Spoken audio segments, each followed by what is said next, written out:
안녕하십니까? 이번 시간에는 디지털 혁명과 정보산업 등 정보화 사회의 본질에 대한 라운드를 시작하도록 하겠습니다.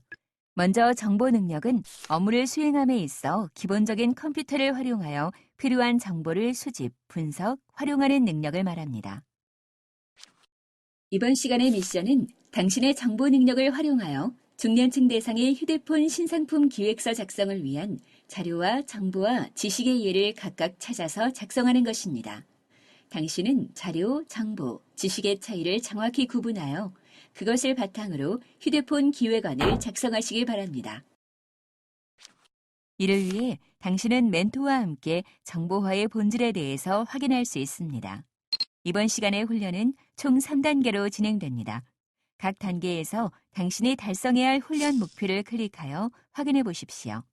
자, 훈련 순서와 목표를 충분히 확인하셨다면 다음 페이지로 이동하여 훈련을 시작하시기 바랍니다.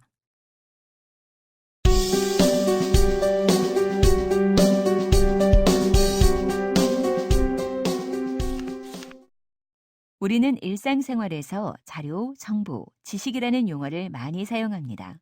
그런데 정작 이 단어의 내용을 혼동해서 쓰는 경우가 많습니다. 일반적으로 자료를 수집하다, 정보를 얻다, 지식을 쌓다와 같은 문장으로 주로 쓰이는 이 단어들의 차이점은 무엇인지 이번 학습을 통해 자세히 알아볼까요? 여기서 잠깐 본격적인 학습 전에 간단한 퀴즈를 풀어보도록 하겠습니다. 다음 중 가공의 단계상 가장 높은 수준에 있는 것은 무엇일까요?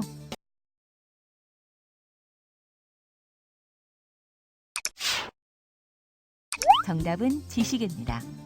자료를 가공하면 정보가 되고 이를 사용자의 목적에 맞고 부가가치를 창출할 수 있도록 가공하면 지식이 됩니다.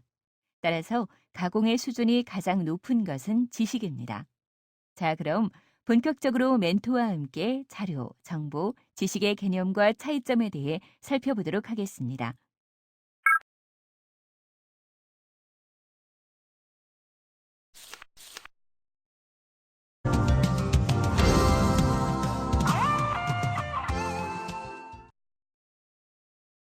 여러분, 안녕하세요.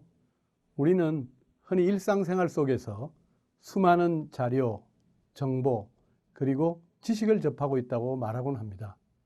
하지만 정작 자료, 정보, 그리고 지식의 차이를 구분하지 못하는 경우가 많은데요. 이 시간에는 자료와 정보, 지식이란 무엇인지 알아보고 그 차이와 이들 간의 관계가 어떻게 되는지에 대해서 알아보도록 하겠습니다. 먼저 자료에 대해서 살펴보겠는데요. 자료라고 하면 우리가 가공하지 않은 그대로의 사실을 우리가 자료라고 이야기를 하고 있습니다. 예를 들어서 우리의 키가 몇 센치인가, 180cm, 170cm, 그리고 몸무게 80kg, 70kg, 60kg, 머리 색깔, 검정색, 갈색, 이런 등등의 가공되지 않은 그대로의 사실을 우리가 자료라고 정의를 하고 있습니다.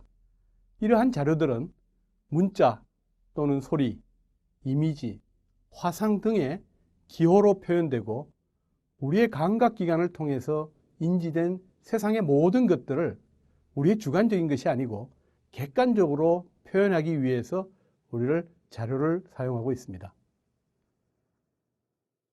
다음은 정보에 대해서 살펴보도록 하겠습니다. 정보라고 하는 것은 인간이 목적이나 의미를 가지고 자료를 수집, 정리, 분석하여 새롭게 구성하는 것을 말합니다. 예를 들어서 내가 나의 체중, 나의 키, 그리고 나의 여러 가지 예방, 접종, 병원 간 기록 등등을 나의 건강관리 기록이라는 정보에 포함된다면 이러한 자료들이 수집, 정리되어 분석된 것을 나의 건강관리 기록을 우리가 정보라고 이야기를 하고 있습니다. 다시 말해서 자료를 요약하고 계산, 분류, 제거, 어떤 맥락화 등의 과정을 통해서 정제화된 것을 우리가 정보라고 이야기를 합니다. 우리나라 옛말에 구슬이 서말이라도 깨어야 보배라는 말이 있습니다. 여기에서 구슬이라고 하는 것이 우리가 말하는 자료가 되겠고 이러한 깨어놓은 보배를 정보라고 우리가 말할 수가 있겠습니다. 다음은 지식에 대해서 살펴보겠습니다. 정보 중에서 이용자의 목적에 맞을 뿐 아니라 유용하고 부가가치를 창출할 수 있는 것을 우리는 지식이라고 합니다. 우리가 예를 들어서 많은 정보가 있다 하더라도 수학의 정보를 우리가 영어의 지식이라고 쓰지는 않습니다. 그 말은 이용자의 목적에 맞아야 되겠고, 또한 이러한 이용자의 목적에 맞는 것뿐만 아니라 이러한 정보에 자신의 경험, 직감, 이해, 노하우 등을 적용해서 새로운 형태의 부가가치를 창출할 수 있는 것을 우리가 지식이라고 정의를 할 수 있겠습니다.